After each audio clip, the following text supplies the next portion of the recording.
Good morning friends. आपका स्वागत है हमारे YouTube channel learning point with Abhishek में।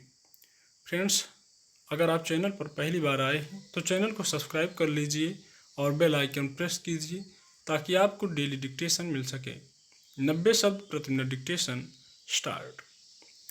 राष्ट्रीय सांख्यिकी कार्यालय ने वित्त वर्ष 2020-21 में अर्थव्यवस्था की स्थिति को लेकर जो आंकड़े जारी किए हैं वे लगभग उसी तरह के हैं जैसी अपेक्षा की जा रही थी।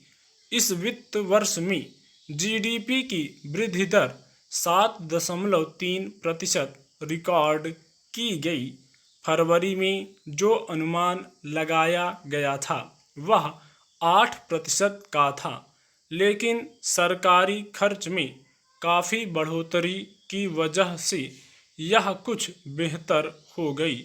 दरअसल आखिरी तिमाही में जीडीपी 1.6% बढ़ी और यह बढ़ोतरी विनिर्माण क्षेत्र में तेजी आने की वजह से है।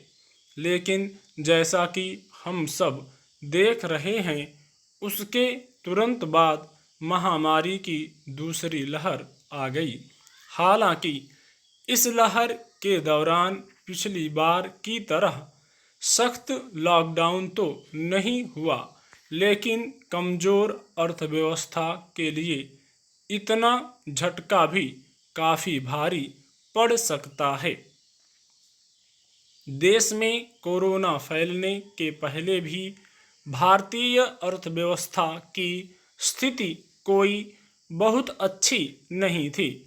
वित्त वर्ष 2019-20 में जीडीपी की विकास दर 4% के आसपास थी और अगर असंगठित क्षेत्र का भी अनुमान लगाया जाए तो हालात गंभीर ही थे। कोरोना ने इसे और बिगाड़ दिया है। CMIE की ताज़ा रिपोर्ट के मुताबिक कोरोना के दौर में 97% भारतीय परिवारों की आय घटी है और सिर्फ दूसरी लहर में ही लगभग 1 करोड़ नौकरियां खत्म हुई हैं। उदारीकरण के दौर में जितने परिवार गरीबी रेखा के ऊपर आए थे, उस किए कराए पर पिछले कुछ वक्त में ही पानी फिर गया है। जाहिर है सरकार में बैठे लोग भी इन मुद्दों पर सोच ही रहे हैं। वित्त मंत्री निर्मला सीतारमण का कहना है कि इस स्थिति से उबरने के लिए फिलहाल किसी अतिरिक्त कोशिश की जरूरत नहीं है। उनका कहना है कि बजट में अर्थव्यवस्था को गति देने के लिए जो उपाय किए गए हैं उनका असर देखना चाहिए।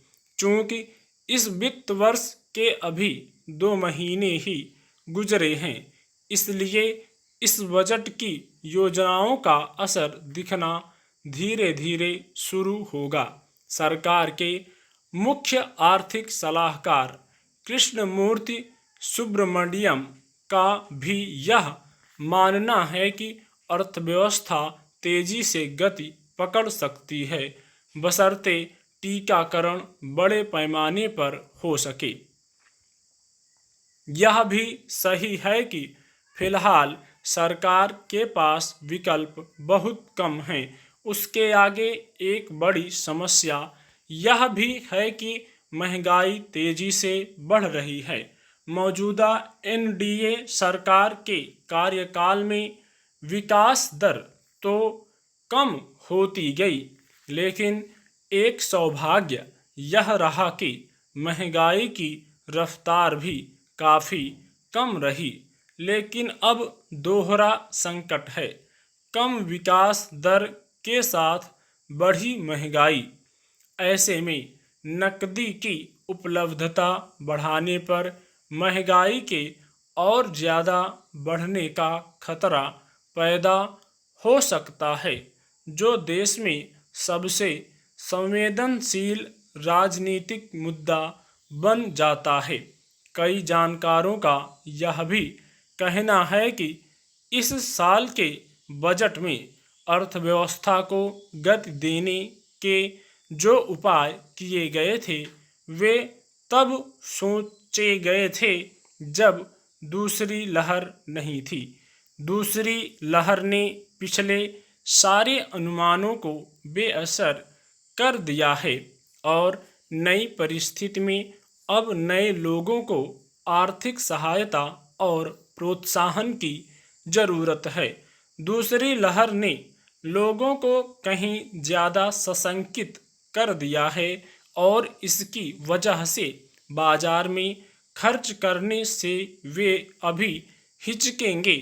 इसलिए यही वक्त है जब सरकार को नए नोट छापने और लोगों, खासकर देश के सबसे कमजोर वर्गों के हाथ में पैसे देने का फैसला करना चाहिए। स्टॉप।